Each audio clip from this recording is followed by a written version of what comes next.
It is 6 o'clock, so we will call this June 1st meeting of the Charter Review Commission together.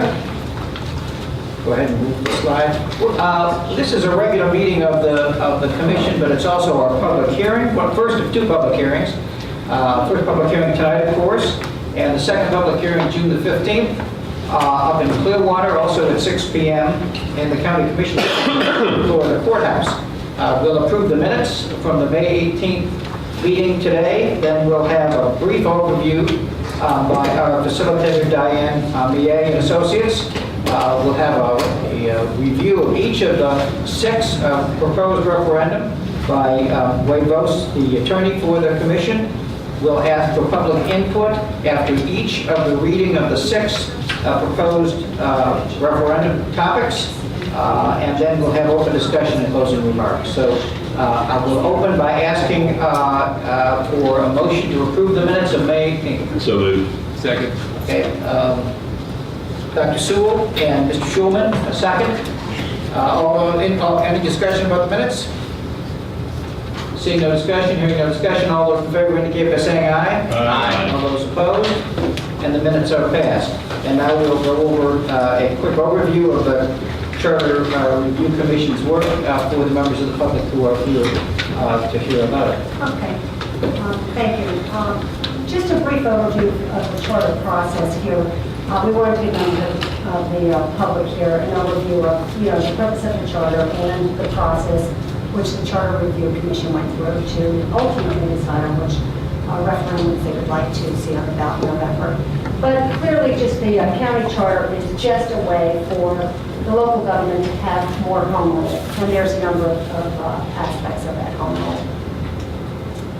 The CRC member selection for Pinellas County's Charter Review selection, ultimately they are appointed by the Board of County Commissioners. However, there is an application process and a review process in place. There are 13 members, 4 of which are elected officials.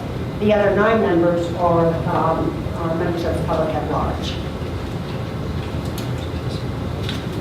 The commission members are from a very diverse background. They all come from different industries and professions, and I think that ultimately led to a very objective perspective in evaluating and assessing all of the different issues or topics that came up for review prior to being moved forward or decided against to be moved forward for a referendum. In addition to the Charter Review Commission, Pinellas County also enlisted the assistance of the facilitation company, which is comprised of myself and Ms. Flo Senna in terms of on this particular engagement, and Mr. Wade Vos, who provides legal expertise. And then we also enlisted the assistance of Mary Scott Hardwood, who works for Pinellas County. The charter review process is only one way in which there can be amendments to the charter. There are 2 other ways, but specifically this evening, we're going to talk about the referendums that came as a result of the Charter Review Commission process. Okay? An issue would come in front of the Charter Review Commission, either by one of the members or by one of the members of the public. There's a variety of means. Each issue was researched, discussed, and evaluated in its entirety, and then there were decisions as to whether or not to move forward on the topic. If the topic was moved forward and voted upon, language was created for the ballot, and then subsequent to that, we would hold public hearings, and that's where we are today. Okay? The 6 referendums that resulted from the last 8 months, which started in July, are the following. And I'd like to turn it over to Mr. Wade Vos to go over these referendums and the specific language associated with them. Dr. Oliver? Yes, Mr. Clerk. Just, the reality is we have very few members of the public here. We have a fellow who's been videoing this, and he's been, I think, at every meeting except for one, and he was on a cruise. And then I think we have this great fellow here who's been with us most of the time. I think he knows what the 6 amendments are, but maybe if you would like them reviewed, we would. And I think we have two members of Representative Ahern's staff here, who I'm not sure if they would like us to go over all six. But is there really, this meeting's not being broadcasted, so is there any? Mr. Burke, I've been advised by counsel that it would be appropriate for us to review it. And Lynn Burke, who you may not know from St. Peter's Law, good friend, long-term friend, is here to record it and report on the activities. And we do have the gentleman who has been faithfully videoing this, and so for the record, we wanted to make sure that we covered all I would just maybe ask that they be going over extremely briefly, since unless there's a member of the public here who's asking or ask us to go on, because I think we all know what we're talking about. In that spirit, we'll ask our attorney to exercise brevity where he feels Thank you. that judgment is appropriate. Specifically, I was not going to be reviewing them at all, other than literally to read the ballot title and the ballot summary. Thank you. And then the discussion of last meeting had been as to each, and I don't think it's necessary one way or the other. The discussion of last meeting had been as to each, open it up for any public comment directed to each of those. So that's precisely what we're doing. We're modeling it on reading ballot title and ordinance. So with that in mind, I will go ahead and proceed to the first ballot question that you all have put in your... What's that? Oh, thank you. The first ballot question that you all have decided to place on the ballot. Question 1, lowering the signature percentage and expanding time period for petition drive to propose county charter amendments. Shall the Pinellas County Charter be amended to lower the number of signed petitions necessary to propose an amendment to the Pinellas County Charter from 10% of the registered voters in the county to 8%, and to expand the length of time during which petitions can be gathered from 180 days to 240 days. Are there any members of the public that wish to comment on this proposed referendum amendment? Yes, sir. 3 minutes, please. Please identify your name and address for the record. Yep, Hi, Freddie Farrow. I'm a little confused there. I have a reference that I found, so I just want to mention Section 6.02 Charter Initiative in the Constitution, I believe. It says amendments to or repeal and replace the charter may be proposed by petition signed, blah, blah. And then it goes on to say, at the time of the last preceding general election. I don't see that in this, like stating that. Is this going to totally repeal this and be on the number of voters registered, period, or is it going to be based on the last prior year? I think that you said this in our last meeting, but I'm not really sure how it went. Sure. In the Pinellas County Charter, it sets the date at which that number of registered voters is assessed, and it locks that in time. And so this is not changing the date at which that would be fixed in time. It's only changing the percentage against which it would be referenced. Good, and I assume that'll be on the next one too, because that's my same question. But, okay, never mind. Thank you very much. Thank you. Any other members of the public wish to speak on this topic? If not, we'll move on to referendum topic number 2. Ballot question number 2. Charter Amendment Question 2, Financial Impact Statement for Proposed Charter Amendments.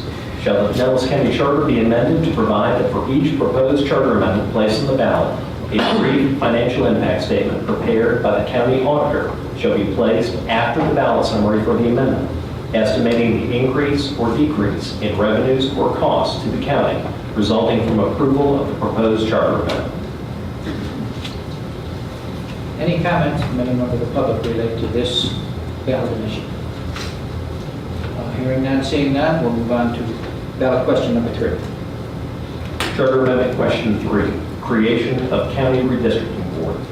Shall the Pinellas County Charter be amended to create a county redistricting board appointed by the County Commission every 10 years after the census to provide advisory recommendations to the County Commission on redrawing County Commission districts and providing parameters for such recommendations, including not favoring political parties or incumbents, not denying racial or language minorities equal opportunity for political participation,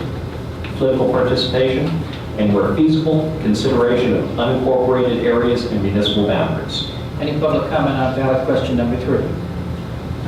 Seeing none, hearing none, we'll move forward to ballot question number 4. Charter Amendment Question 4, selection, termination, and annual review of county attorney by county commissioners and constitutional officers. Shall the Pinellas County Charter be amended to provide that the county attorney shall be selected by, serve at the pleasure of, and be subject to annual review by a committee consisting of the 7 county commissioners and the 5 county constitutional officers, sheriff, tax collector, property appraiser, supervisor of elections, clerk of the circuit court, rather than the board of county commissioners alone. Any public comment on ballot question number 4? Seeing none, hearing none, we will move forward with ballot question number 5. Charter Amendment Question 5, Charter Review Commission members, residence requirements. Shall the Pinellas County Charter be amended to specify that each of the 7 county commissioners shall nominate to the Charter Review Commission a member who resides in the commissioner's district? Any public comment on ballot question number 5? Seeing none, hearing none, move forward with ballot question number 6.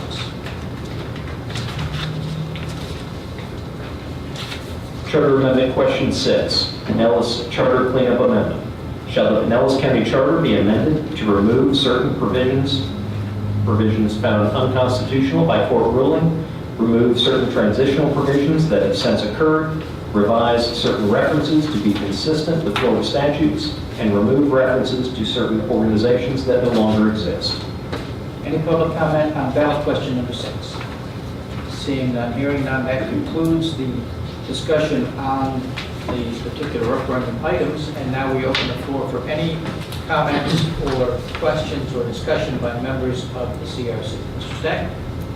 Amendment number 6, I assume an S will be added to the provision. Yes, Yeah. it is. I just confirmed in the final report there is an S in the final report. Very good. Wade, just a very technical point. My official title is clerk of the circuit court and comptroller.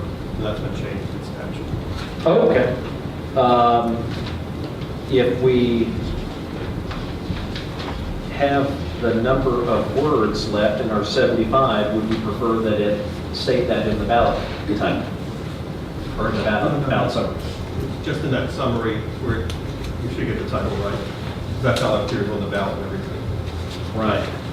Let me, which I know is different in Orange County, so. It's just on the one, sure, yeah, no, I'm just, the committee members. right. The only thing I would suggest is I need to count to make sure that we didn't bump up on our 75 words limit. I don't think so. If there is no objection, we can make that change in the language. That is a change in the language. Any objection from any members of the commission? Seeing none, we'll make it so. Any other comments, discussion from members of the CRC? If not, Mr. Chairman, I'd just yes, like sir. to thank our staff. I think they've done a wonderful job. Organized everything in a very professional way. It's been a pleasure to be. Couldn't agree more. Thank you. Excellent. Mary Scott and Diane and Flo and everyone. And we will do this again one more time.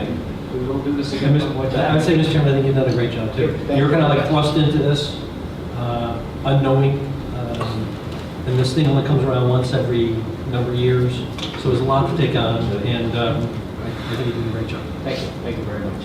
We'll be doing this again on June the 15th, 6 o'clock in Clearwater.